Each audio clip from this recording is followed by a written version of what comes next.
Class 7। আজকে আমরা পড়ব ইয়াংসি নদী অববাহিকা। তোমাদের বইতে পাতা নাম্বার 95।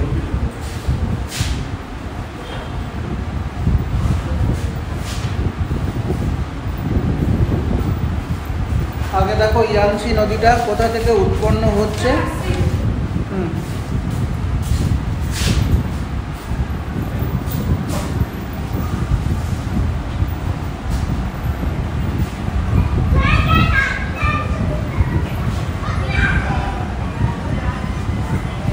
পর্বতের গেলাডেন্ডাম থেকে উৎপন্ন হচ্ছে নদীটা, পূর্ব দিকে প্রবাহিত হচ্ছে,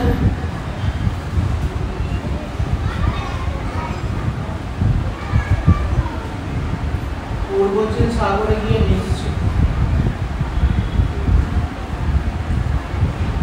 আশা করি বোর্ড দেখে নদীটার উৎস আর মোহনা জানতে পেরে গেছে।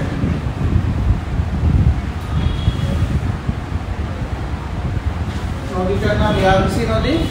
উৎপন্ন হয়েছে কোথা থেকে? কুনলুন পর্বতের গেলাডেন্ডাম শৃঙ্গ থেকে পূর্ব দিকে প্রবাহিত হয়েছে, পূর্ব চীন সাগরে গিয়ে নদীটা মিশে যাচ্ছে। কোনো অসুবিধা? নদীটার দৈর্ঘ্য হচ্ছে 6300 কিমি। 6300 কিমি। এটা এশিয়ার বৃহত্তম নদী। এশিয়ার দীর্ঘতম নদী, এশিয়ার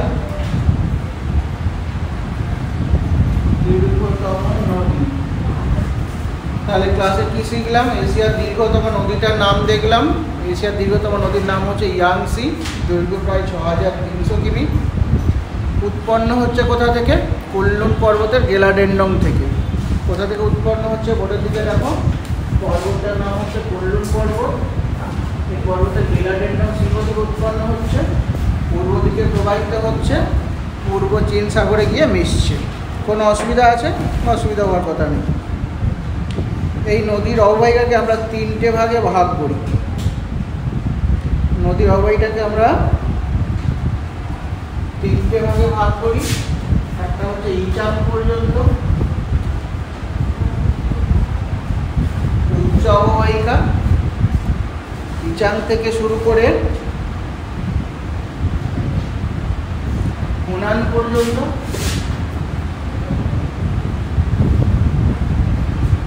মধ্য অববাহিকা, মানে এটা উচ্চ অববাহিকা, উৎস থেকে ইচাং পর্যন্ত উচ্চ অববাহিকা,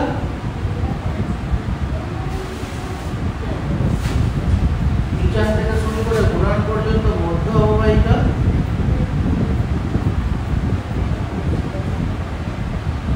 আর হুনান থেকে শুরু করে মোহনা পর্যন্ত হচ্ছে নিম্ন অববাহিকা।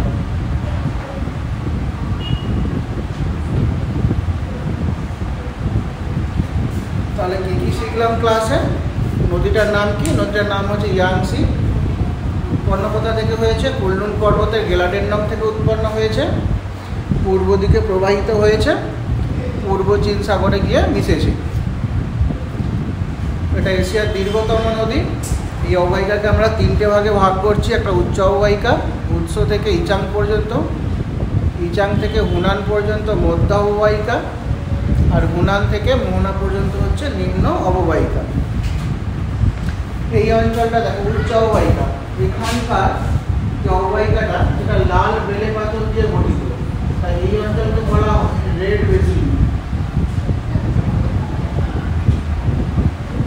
উচ্চ অববাহিকা অঞ্চলে লাল বেলে পাথর পাওয়া যায়, ইয়াংসি অববাহিকার উৎস অঞ্চলে লাল বেলে পাথর পাওয়া যায়, তাই উচ্চ অববাহিকাকে আমরা রেড বেসিন বলে থাকি। এখান থেকে কোশ্চেন হবে, রেড বেসিন বলতে কি বোঝো? রেড বেসিন বলতে কি বোঝো? কি উত্তর লিখবো রেড বেসিন বলতে?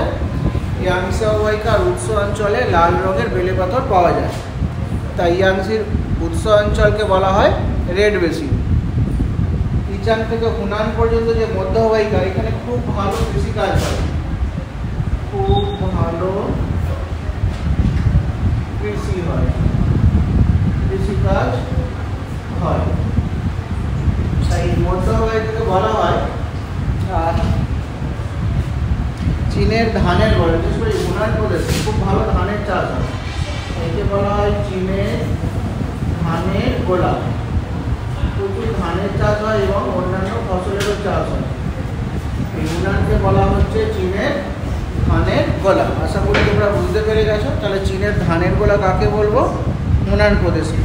আর এই অঞ্চলটাকে চীনের শস্য ভাণ্ডারও বলা হয়, মধ্যপ্রদেশকে বলা হয় চীনের শস্য ভাণ্ডার। এখানে প্রচুর ফসলের চাষ হয়, নানা রকম ফসলের চাষ হয়, তাই এই অঞ্চলটাকে চীনের শস্য ভাণ্ডার বলা হয়। নিম্ন অববাহিকাটাকে দেখো, নিম্ন অববাহিকা হচ্ছে কিছু কিছু অঞ্চল সমুদ্রগর্ভ থেকে উদ্ধার করে রাখা হয়েছে, বুঝতে পারলে? তাই এই অঞ্চলকে বলা হয় চীনের হল্যান্ড। চীনের হল্যান্ড।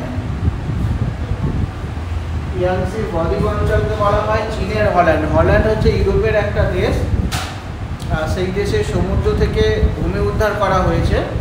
ঠিক তেমনই চীনেতে ইয়াংসি নদীর বদ্বীপ অঞ্চলে সমুদ্র থেকে ভূমি উদ্ধার করা হয়েছে, তাই এই অঞ্চলকেও বলা হয় চীনের হল্যান্ড। এখানে বা এশিয়ার হল্যান্ড, চীনের হল্যান্ড বা এশিয়ার হল্যান্ড। এখানে আর একটা জিনিস দেখবো, এই বদ্বীপ অঞ্চলটা বিখ্যাত শহর আছে, শহরটার নাম হচ্ছে সাংহাই। সাংহাই চীনের একটা বড় শহর, বা চীনের সব থেকে বড় শহর শিল্পকেন্দ্র সাংহাই, সেটা হচ্ছে ইয়াংসি নদীর বদ্বীপেই অবস্থিত। তাহলে চীনের সব থেকে বড় যে শহরটা, তার নাম আমরা শিখলাম, শহরটার নাম হচ্ছে সাংহাই, ইয়াংসি নদীর বদ্বীপ অঞ্চলে অবস্থিত। এখানে সব রকমেরই শিল্প আছে, তবে মূলত কাপড় শিল্পের জন্য খুব বিখ্যাত, তাই একে বলা হয় চীনের হল্যান্ড, চীনের ম্যানচেস্টার। চীনের ম্যানচেস্টার। সাংহাই কাপড় শিল্প খুব উন্নত, তাই সাংহাইকে বলা হয় চীনের ম্যানচেস্টার। তাহলে আমরা কী কী শিখলাম এই ক্লাসটাতে? এখনো পর্যন্ত কী কী শিখলাম? ইয়াংসি নদীটা কোথা থেকে উৎপন্ন হয়েছে, কোন দিকে প্রবাহিত হয়েছে, কোথায় গিয়ে মিশেছে, এটা আমরা শিখেছি। কোথা থেকে উৎপন্ন হয়েছে কী শিখেছি? কুনলুন পর্বতের গেলাডেন্ডং থেকে সে উৎপন্ন হয়েছে, পূর্ব দিকে প্রবাহিত হয়েছে আর পূর্ব চীন সাগরে পড়েছে, এটা আমরা শিখেছি। বেশ, আর কি শিখেছি? ইয়াংসি নদী অববাহিকাকে আমরা কটা ভাগে ভাগ করতে পারি।